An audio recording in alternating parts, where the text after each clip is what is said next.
Hey guys, it's me Harish and welcome back to my channel Baking Vibes.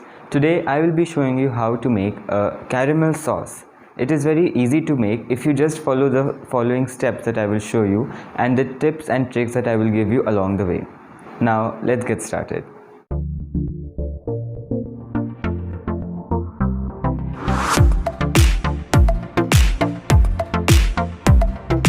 The ingredients that you will require to make a caramel sauce are half a cup of sugar, half a cup of cream. If you live in India, use the fresh cream, or if you live in the US or UK, then use heavy or double cream respectively. Along with 4 tablespoons of butter. I am using salted butter. If you want, you can also use unsalted butter with a few pinches of salt. One thing that you need to keep in mind that all of your ingredients should be at room temperature so that the caramel does not crystallize and you have a smooth sauce. The pan that you will use to make your caramel sauce must be a heavy bottom pan so that the heat is dispersed evenly, and you can use a high walled one like I am using today, or if you want you can also use a flatter saucepan. So first what we will do is in our pan we will spread our sugar in an even layer.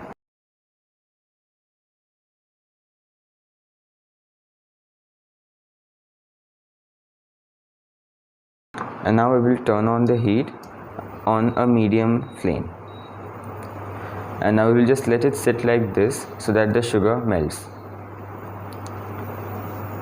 Now a few things that you should know about caramel. There are basically 3 types of caramel: wet caramel, dry caramel and hard caramel. So the wet caramel is made using water and sugar, and the dry caramel is made using just sugar like I am showing you today. And there is one more caramel known as a hard caramel, and that is mostly used to make pralines and sugar shards and sugar decorations like that. Now if you can see clearly, the sugar has started melting from here. So the heat will be distributed evenly, but you don't need to mix it with a spatula or any tool, because if you do it right now then the sugar will start crystallizing and all of this will go in waste, because really there is no coming back from the crystallized sugar. So what we will do is we will wait for the sugar to melt a little bit more, and then we will start swirling the pan and not use any other tool.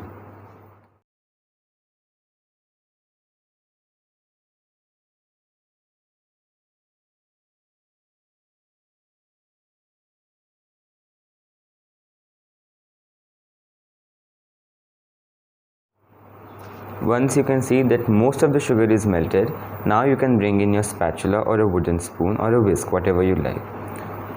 Just be gentle because the sugar will crystallize if you work very hard on this. Now if you find that there are some sugar crystals forming just on the sides, then what you can do is use a wet pastry brush and then just push them down, and then they will start melting in with it.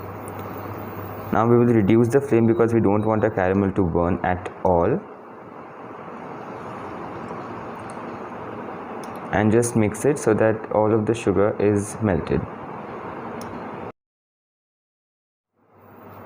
After a few minutes the caramel will be ready and have this nice amber color.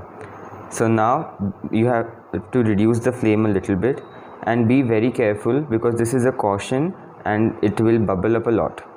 So now you will add in your cream into this caramel and keep on stirring vigorously.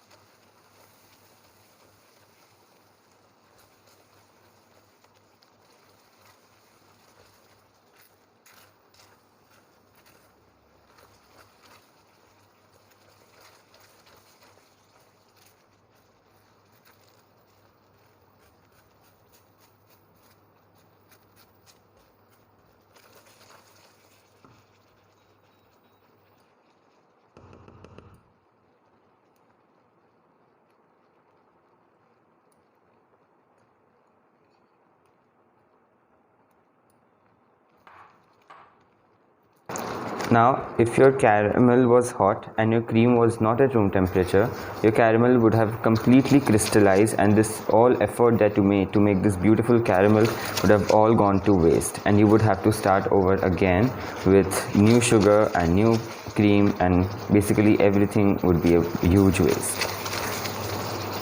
So once your cream and sugar is mixed in and it starts to boil like this, now we will add in our butter.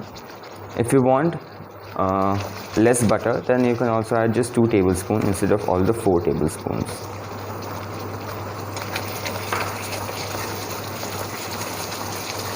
And if you are using unsalted butter, then add it right now, and then after about a few moments you can add in your salt as well, because salted caramel tastes so much better than just normal caramel.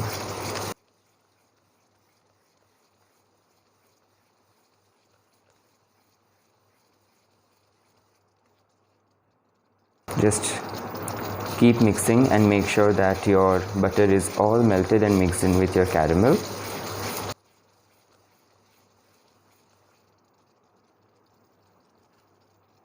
And then you would just let this boil for about a minute or 2, and then your caramel sauce will be ready.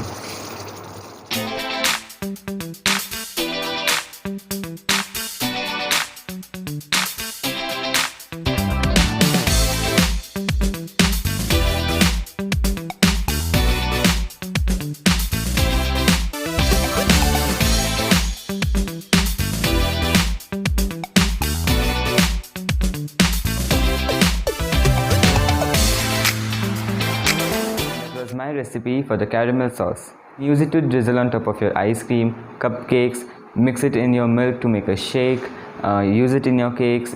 The possibilities are really endless and it tastes really wonderful. If you make it, then don't forget to send me the pictures, for which all of my social media links are in the description box below. Like the video if you found this video helpful, and share it with your friends and family, and subscribe to my channel if you haven't already. I will see you guys soon. Until then, keep baking and stay happy.